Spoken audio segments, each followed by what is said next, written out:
Hello, my name is Becca Moreno, and I will be presenting on applying tech tools within the elementary classroom. Now, I know in general, as a teacher, there are so many things that we have to keep track of, such as grading papers, grading tests, grading assignments.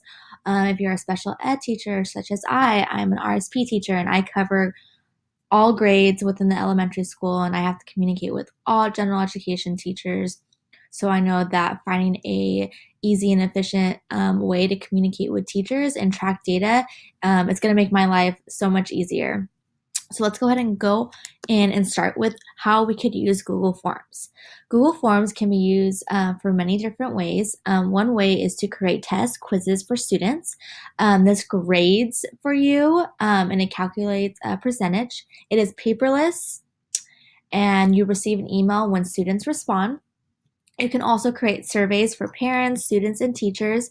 This is something that I like to use. For me, it's an efficient way to communicate and just keep in contact with teachers and parents and make sure that things are going well. And if there's any concerns that I need to know, I'm able to look at this Google form and see.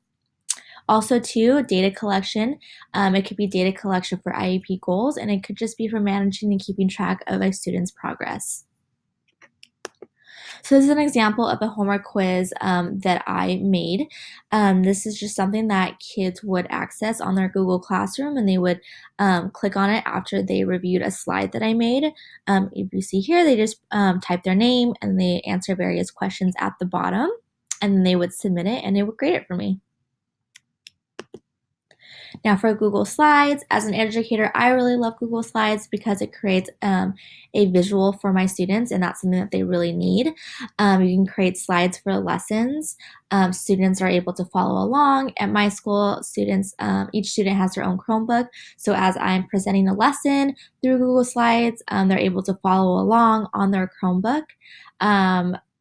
The Google Slides can be saved and they can be shared with all students, even parents, and that's something that students can refer back to study. It also, like I said, provides a visual for students. It's interactive with students. You can use Pear Deck through it. So many other applications can be used through Google Slides. And also, too, you could do shared presentations. Students can create presentations in groups or individually. The options are endless. Also, too, this is good for teachers in general because they can create presentations for back to school night to inform parents on expectations and what their students will be learning throughout the year. Teachers can create presentations for professional development days. And also, too, it's great just to put out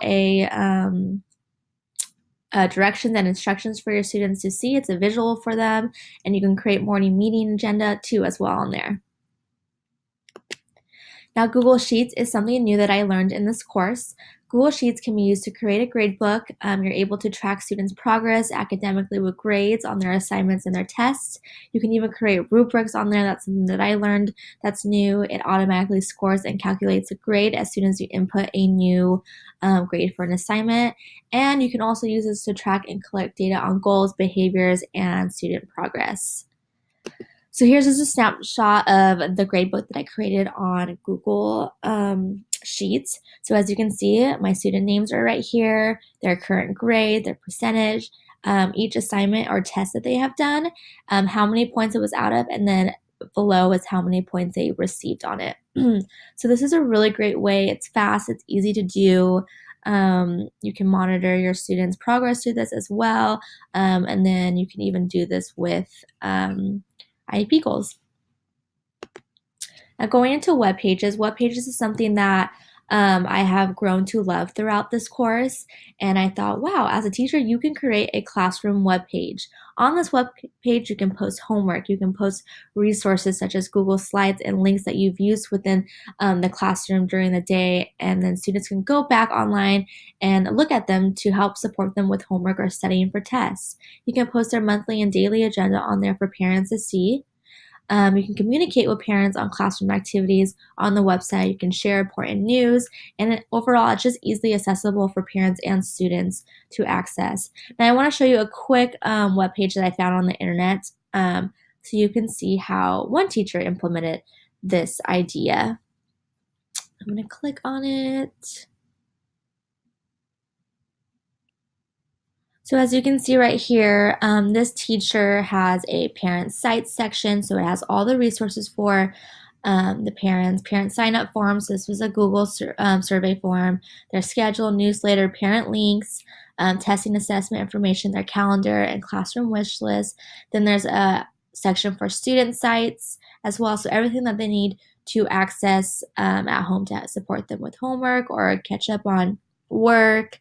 They have book recommendations, and then there's a little section about the teacher, which is awesome as well. And right here, this is like the homework page. The teacher would upload their daily homework, and then just overall, just other things that students and parents can access. So overall, I think a website is really great and beneficial, not only for the teacher to stay in contact with parents and keep them informed, but it's a great way for students to access resources at home and get support. Okay, and then I just wanted to add three blog sites that you can create your webpage for your own classroom, and that's Weebly, Wix, and WordPress.